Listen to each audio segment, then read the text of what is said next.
C'est comme si vous disiez, on devrait autoriser les piétons sur l'autoroute parce qu'il y a une possibilité qu'ils ne se fassent pas écraser. Non, pas du tout. Est-ce qu'il faut que vous vous rendiez compte à un moment donné de la débilité et de la stupidité monstrueuse de vos propos? C'est quand même incroyable, en 2015, de sortir encore des propos comme ça. Comment osez-vous? Comment osez-vous? Vous voyez, vous mélangez les choses. On doit parler science et pas de l'émotion. Et vous, Olivier Galti, comment est-ce que vous invitez encore des climato-sceptiques sur votre antenne? Sérieusement, qu'est-ce qui vous passe par la tête? Les physiciens. Bon, faut pas t'énerver, François. Faut pas t'énerver, faut te calmer.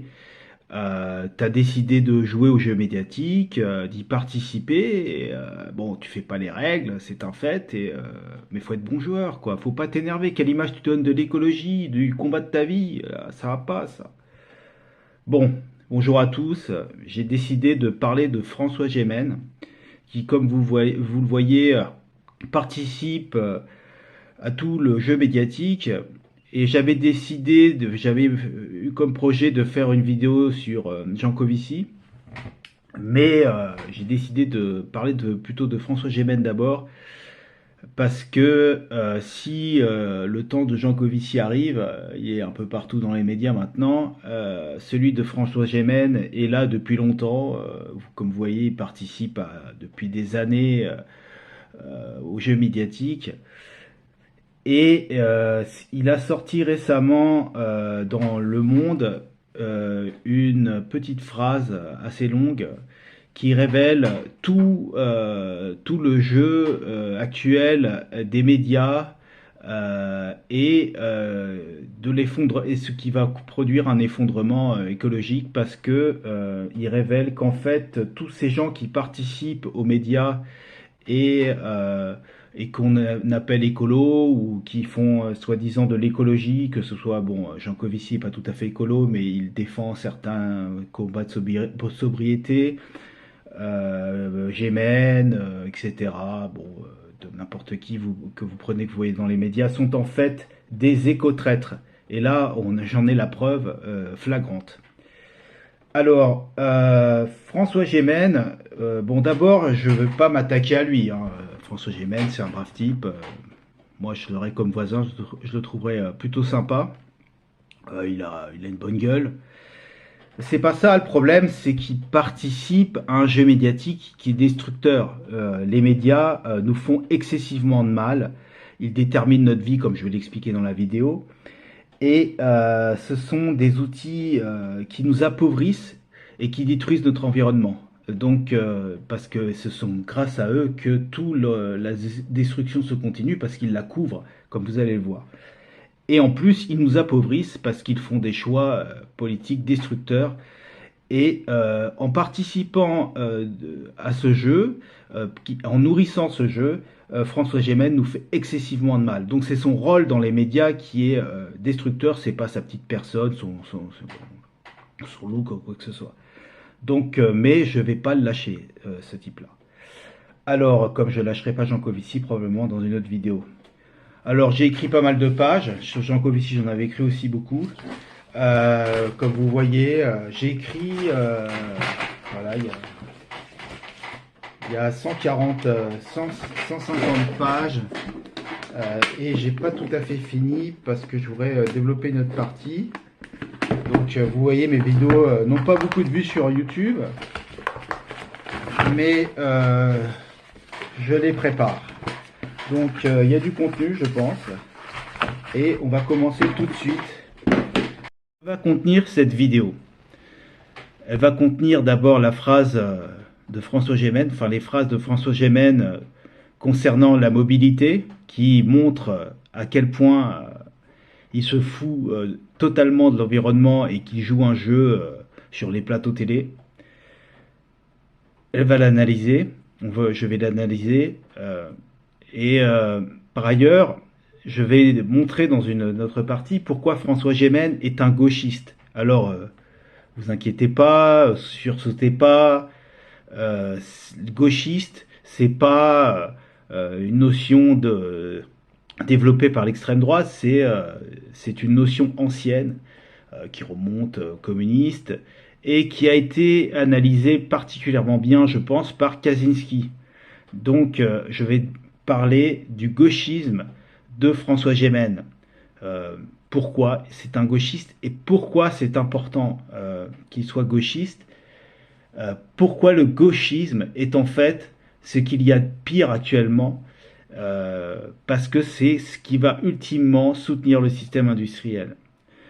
En fait, et dans une autre partie, je parlerai de ce qui fait que les gens deviennent gauchistes et pourquoi ils ne sont pas véritablement écologistes. Parce que la vie de nos grands-parents et grands-parents, c'est ensuite, je parlerai des alternatives au gauchisme et de la vraie écologie. Et une partie qui sera particulièrement intéressante, je pense, ça sera, c'est une partie très personnelle sur les alternatives, ça sera la nécessité de l'émergence d'une religion. Alors, vous serez peut-être étonné, je ne sais pas si vous avez pas réfléchi trop au problème, mais la religion, c'est ce qui relie les hommes. Et s'il n'y a pas de religion,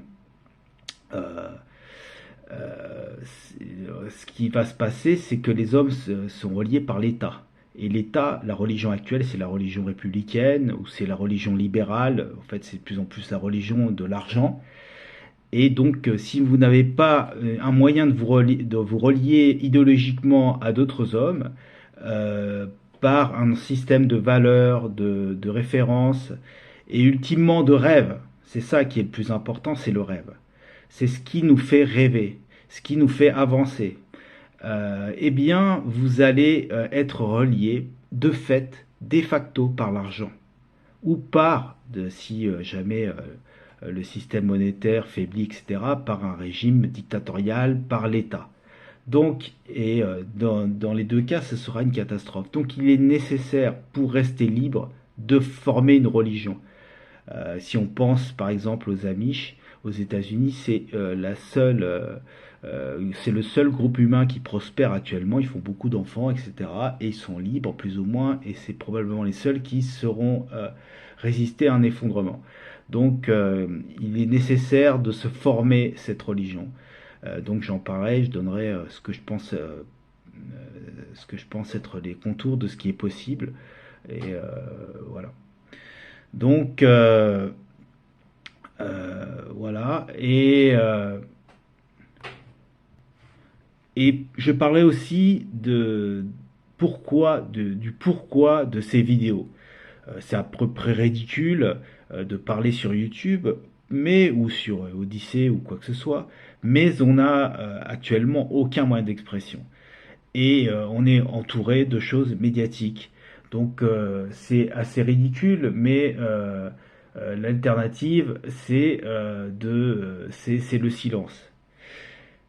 Et même si donc j'en parlerai, j'expliquerai pourquoi en fait il faut ouvrir sa gueule. Même s'il y a une ou deux personnes qui sont convaincues, c'est pas grave. De toute façon, le message travaille et il est important de continuer à parler, même si on a l'impression que c'est dans le vide. Et de ne pas laisser les autres, c'est-à-dire le système industriel, parler à notre place et nous couvrir et nous étouffer. Alors, j'ai appelé cette vidéo François Gémen l'éco-traître. Bon, je ne sais pas si sur YouTube ou sur Odyssée, je l'appellerai comme ça. Sur Odyssée, probablement, parce que j'ai pas envie d'être censuré. Mais c'est un éco-traître. Alors, on pourrait parler d'éco-tartuffe, comme le fait la décroissance. Ils ont une rubrique que vous connaissez peut-être, les éco-tartuffes. Mais voilà, pourquoi éco-traître et pas éco-tartuffe? En fait, c'est parce que on n'est pas dans une comédie. C'est plus une comédie là, c'est ça merde gravement. Que ce soit sur le plan politique, nous sommes appauvris, il y a partout une inflation, malgré ce que dit Macron, le chômage ne baisse pas, en fait le chômage explose, c'est-à-dire la précarité, la difficulté à se nourrir, la difficulté à se chauffer, et l'environnement, n'en parlons pas parce que là... À gauche, ils disent qu'ils veulent protéger l'environnement, on voit aucun résultat. Moi, j'ai vécu des sécheresses dramatiques en Aveyron où il faut se battre pour faire pousser des poireaux. Bon, on réussissait, mais sur une petite surface, tant bien que mal, mais avec beaucoup de stress. Et je ne sais pas ce que sera l'avenir. Et bon, ici on voit, il y a eu une sécheresse, je suis en Suède, il y a eu une sécheresse terrible, et maintenant il y a une espèce de truc de pluie continuelle, tout déborde. Apparemment, toute l'eau qui a été évaporée au sud vient se concentrer sur nous, et plus rien ne pousse. Donc et c'est que le début, c'est que le début de la pollution, bon, c'est fini, c'est plus un jeu, c'est pas une comédie, c'est pas le Tartuffe, c'est vraiment un éco-traître. Et pourquoi c'est un éco-traître? Alors qu'est-ce que sont les éco-traîtres? Bon, ce sont des auteurs politiques et scientifiques qui ont en fait un double agenda. Ils se disent être défenseurs de l'environnement, mais dans les faits, leur véritable préoccupation est politique. Il se trouve que leur idéal politique est en fait en totale contradiction avec leurs supposés objectifs environnementaux. Donc ce sont des véritables traîtres. Et en fait, ils n'ont aucune ambition environnementale. Ce sont donc des gens qui sont excessivement dangereux et en fait, ce sont des chevaux de Troie du système industriel, aussi bien Jean Covici que François Gémen, comme nous allons voir. Et c'est le système industriel qui détruit la vie sur Terre. Il est en train de tout détruire. Bon, les gens rigolent, il n'y a plus d'insectes, il n'y a plus d'oiseaux. Moi, la seule chose qu'on a, c'est pas les rapports scientifiques qui sont catastrophiques, c'est notre mémoire. Moi, j'ai un certain âge et je me souviens qu'il y avait des poissons autrefois, qu'il y avait des insectes, beaucoup d'insectes, que mon grenier en Aveyron c'était gavé d'insectes. On a passé notre temps à nettoyer l'été parce qu'il y avait des couches d'insectes qui se déposaient. Maintenant, il n'y a plus rien. Les fenêtres sont propres. C'est quand même... c'est inimaginable. Il y avait des oiseaux autrefois, mais non, il n'y a plus rien. Les forêts sont silencieuses, même en Suède. On n'entend plus rien.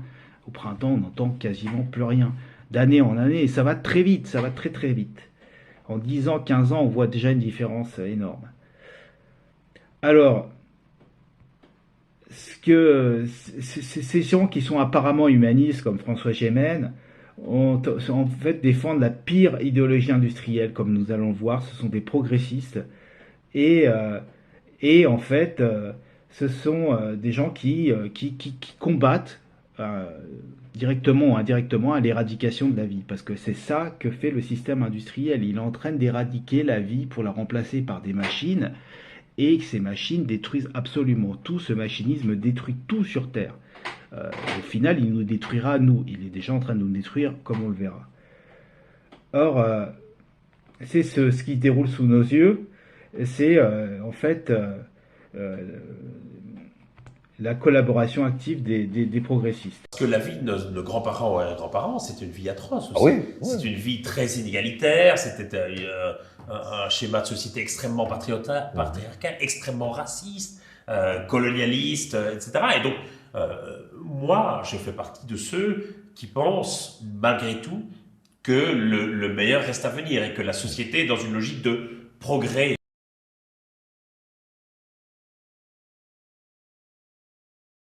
Arrivons à la fin de cet entretien. Merci beaucoup. Je vais vous poser notre question traditionnelle. Qu'est-ce qui, selon vous, est connu de peu de personnes et qui mériterait d'être connu de tous? Alors, moi, comme historien, la réponse que j'ai envie de vous donner à cette question qui n'est pas facile, c'est pas un événement en particulier, mais c'est l'idée que le passé n'est pas aussi misérable qu'on le croit. Je crois que notre époque se caractérise, si on parle du progrès justement, on se pense comme étant la flèche avancée du temps. On se pense comme étant une société égalitaire, émancipée, riche, remplie de bonheur. Et on a une tendance à avoir une lecture très misérable du passé. Et d'ailleurs, Ça a été construit d'ailleurs comme ça. Et quand le président Macron parle des Amish ou quand on parle du retour au Moyen-Âge, on a une vision très caricaturale, très misérabiliste du mode de vie des sociétés passées. Je pense que les acteurs du passé n'étaient pas misérables, même au Moyen-Âge. Je pense qu'il y avait des communautés paysannes qui vivaient évidemment dans des conditions très dures, dans des conditions complexes, dans des conditions marquées par les contraintes environnementales de tous les côtés. Mais en fait, c'était pas le lot quotidien, c'était pas la norme. Il a existé des sociétés très diverses dans le passé. Il a existé des sociétés sobres qui n'étaient pas des sociétés misérables. Je pense que donc peut-être se retrouver la richesse du passé, se rappeler qu'on peut vivre différemment de la façon dont on vit aujourd'hui, et ces modes de vie différents ne sont pas forcément des vies misérables, et peut-être que c'est ça dont j'ai envie que les gens se rappellent. J'ai envie que les gens se réapproprient aussi leur histoire, leur passé, se rappeler qu'encore dans les années 1950, c'est pas si vieux que ça, il y avait des communautés paysannes en France, qui étaient des communautés qui consommaient très peu, hein, et qui n'étaient pas pour autant misérables, pauvres, arriérés, archaïques et barbares. Et je pense que il y avait un grand historien qui s'appelle Edward P. Thompson, qui disait qu'il fallait sauver le passé de l'immense condescendance de la postérité. Et je crois qu'une manière de nous émanciper, c'est de sortir de notre sentiment de supériorité, qui caractérise profondément notre époque. Or, je crois qu'on n'a pas à être fier, et on n'a pas à considérer qu'on est le sommet de l'évolution et qu'on est supérieur à toutes les autres sociétés humaines qui ont vécu dans l'histoire. Peut-être que c'est ça que j'aurais envie de dire, de demander aux gens de se rappeler.